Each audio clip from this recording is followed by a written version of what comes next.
Hello and welcome to another Sprues and Brews unboxing. I have just got back from the Horus Heresy open day at Warhammer World, and they had the brand new Commander Daemon General of Signus available on the day as a bit of an early adopter bonus for people who'd gone to the open day. So I absolutely had to pick this thing up.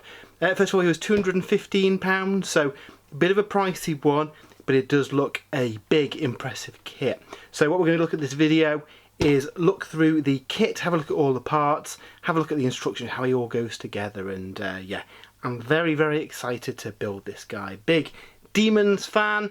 Fellow Sprue and Brewer Jay collects Blood Angels, so there is absolutely going to have to be a Sanguinius versus Commander grudge match going on at some point, which I'm sure we will probably do when we start putting out some content for the new edition of the Horus Heresy as well.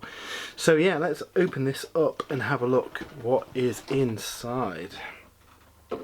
So first of all, let's have a look at the instructions. He is absolutely beautiful.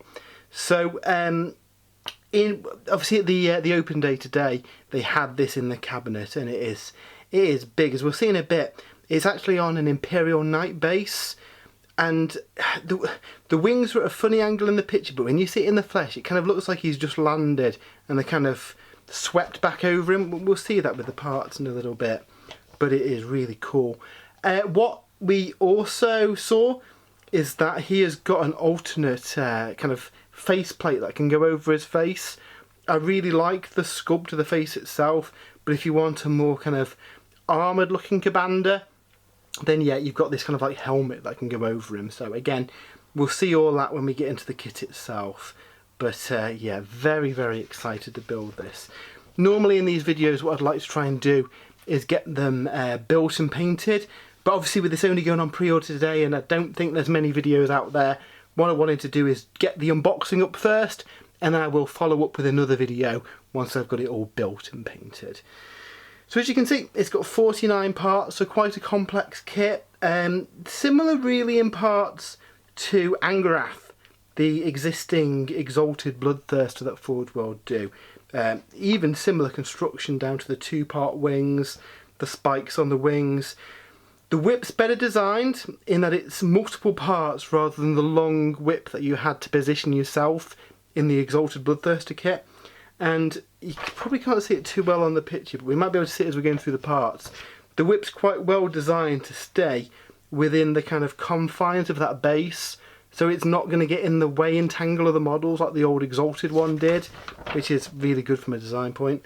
So yeah, now if you've not built a Forge World kit before, then what you want to do first is give all these parts a good clean in soapy water. So let them soak for a bit, give them a bit of a scrub, and what that will do is get rid of the release agent on the parts that they use to help pop the components out of the mould. So if you don't do that first, there's a chance that paint won't stick to the model because that release agent is stopping it.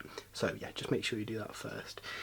Forge World instructions have come on a long way, so if I compared this to the old Exalted one, essentially it would have just been a picture of the completed model with some lines telling you what the parts are.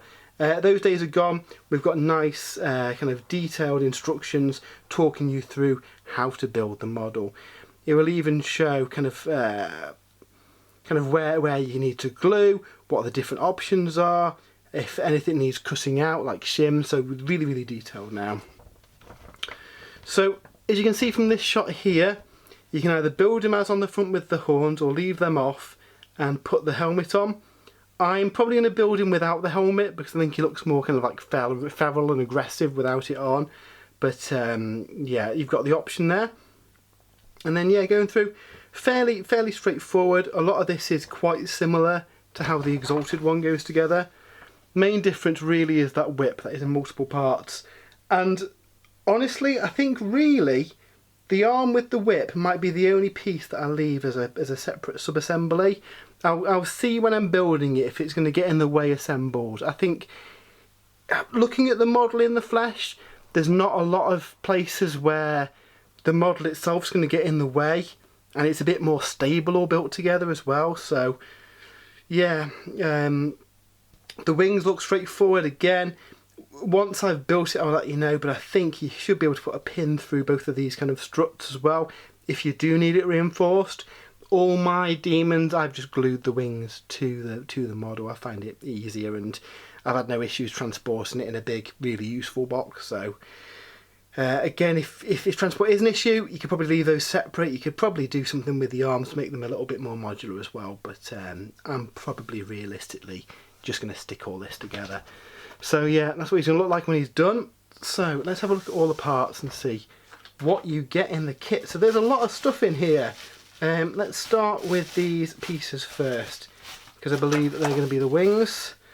Like I say, he's on an Imperial Knight base, so he's got quite a big footprint, and the whip kind of curls round here on the base, and you can imagine him kind of standing there in the wings.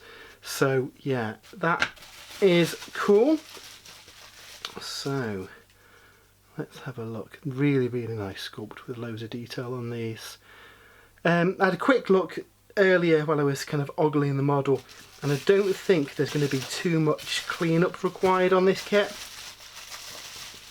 Now obviously, what I would say is take your time cleaning this up and building it. So like a piece like here, don't cut right to the edge.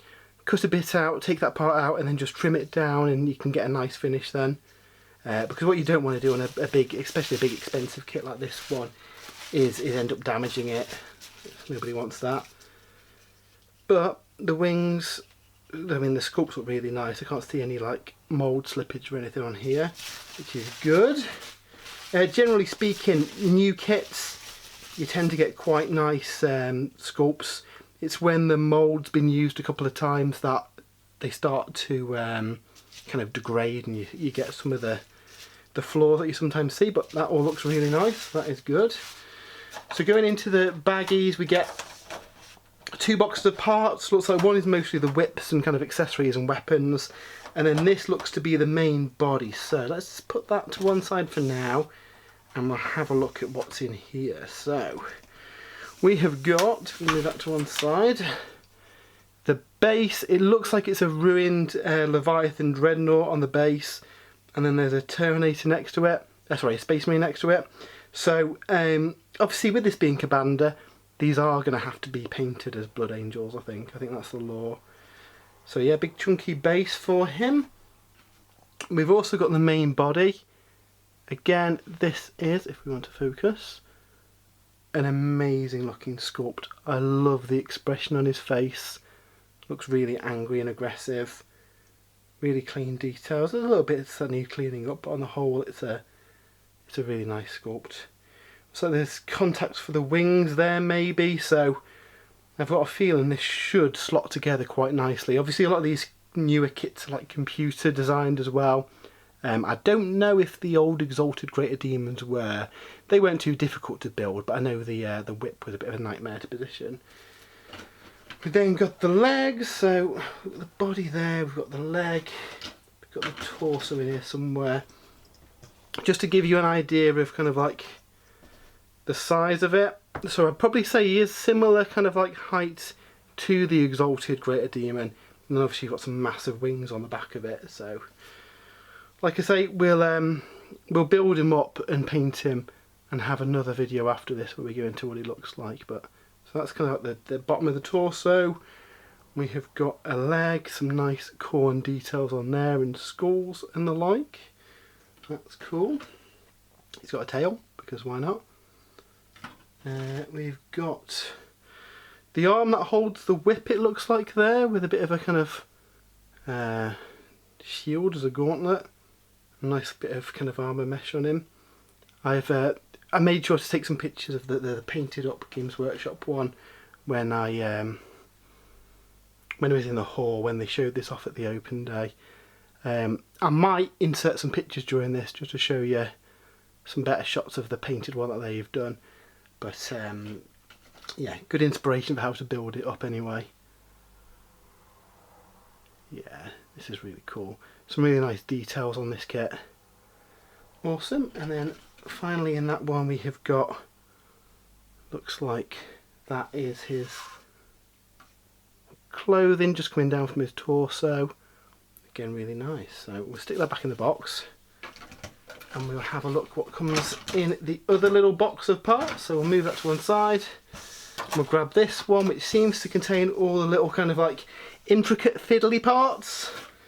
So the whip itself seems to be made in multiple different sections that are then all linked together to make the whip. So while maybe a little bit fiddly maybe compared to the Exalted one, this is going to be easier than kind of heating and bending that part. These should fit together quite nicely in the intended pose. Again, I don't know how stable this is going to be, whether it's going to be easier to have the whole kind of whip holding arm separate maybe. I'm not sure. I'll let you know once I've built the thing. But yeah, definitely going to be a bit easier than that whip, and definitely not get in the way of things like that whip used to on the Exalted one, which is good. We've also got a bit of Chaos Star. I think that goes down on the base somewhere. We have got the half of an axe head. Again, similar design to the Exalted one, but it is different. So there'll be another half of that axe head in here somewhere. There we go. So that looks like it clips around the kind of handle. We've got the alternate face for Commander. So that kind of goes onto the face to give him kind of like an armoured panel, and his horns are kind of integrated into that. If you build him without that, let me see if we can find them. There are horns there we go. Horns that go on his head separately. So yeah, have a think about how you want to put him together. Like I say, I'm probably going to build him helmetless just because I think he looks cool. We've got a nice little corn icon. I think that goes on his shoulder or on his chest plate somewhere. Another little corn ruined bit of armour that goes on him. We have got a lot of spikes. Now I think these all go on the wings. They look similar to the ones that were on the Exalted Greater Daemon. So they're kind of like your wing tips or your spiky bits there. Couple more detailing. I think they go on the axe maybe, looking at the model on the box art. Couple of different glyphs and icons that go onto his armour. And that looks like the handle for the axe maybe.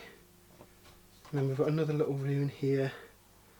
I'm not sure where that part goes. I think that goes onto his armour as well. So not too many parts. Obviously some of them are quite small and fiddly. But yeah, it looks a really fun kit to put together. So hope that has given you a bit of insight into the new Commander kit. I'm going to build this and paint this, and as soon as I've got it in some kind of presentable form, we will follow with another video where I'll show you what it looks like. But hopefully that's given you a good look at the new Commander Demon General of Signus model for the Horus Heresy.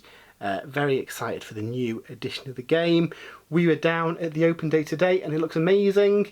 It is very much got the DNA of 7th edition Warhammer 40,000, but with some innovative new changes. So we will talk about all that stuff on the Horus Heresy on the podcast soon. If you've enjoyed this, why not give us a follow? We have lots of unboxing videos, battle reports. We will be doing some Horus Heresy coverage once the new edition of the game comes out as well. So we're really excited to do some kind of battles and painting videos and showing you how we assemble our armies ready for the new edition of the game. So until next time, I hope you have a great weekend and we'll see you later.